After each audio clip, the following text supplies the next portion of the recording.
Здравствуйте, Эльдик репортер. Суклукский район, село Новопавловка,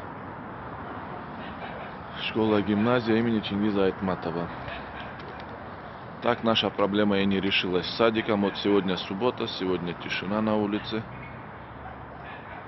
Посмотрите, пожалуйста, здесь есть альтернативный вариант, то есть есть аллея.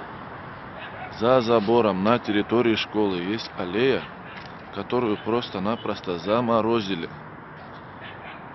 То есть перекрыли там дувалом, забором, и никто этой аллеей не пользуется. Вот она, эта аллея, откуда могли бы люди, дети без проблем ходить в садик и обратно, чтобы не создавать пробку на этой узкой улице.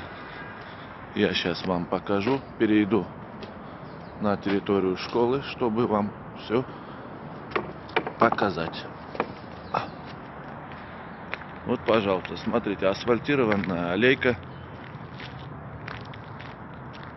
Ровно 10 лет назад, со времен Союза, эта аллея действовала.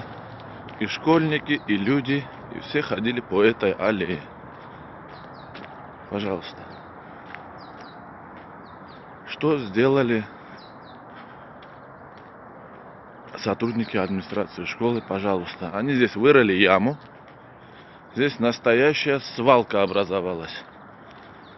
Закидали мусором, землей всю аллею. Здесь закрыли забором вход в садик. Видите, они здесь вот вырыли яму около 2 метров. И сюда сливают помои. Моют полы, прошу прощения. И сюда сливают весь этот мусор. Если бы они убрали этот забор, то без проблем люди водили бы детей сюда в садик и обратно, и здесь бы не образовывались пробки, не было бы никаких неудобств по улице Школьная, 31. Пожалуйста, помогите решить эту проблему. Единственное, что здесь нужно, это убрать вот этот дувал, чтобы люди без проблем ходили.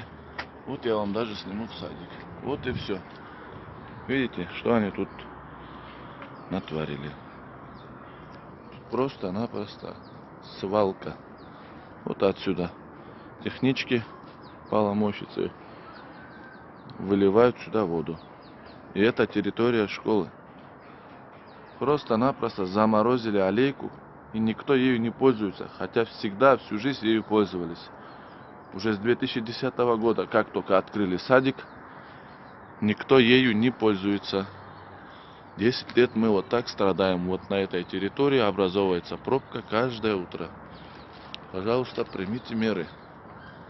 Решите проблему. Спасибо большое.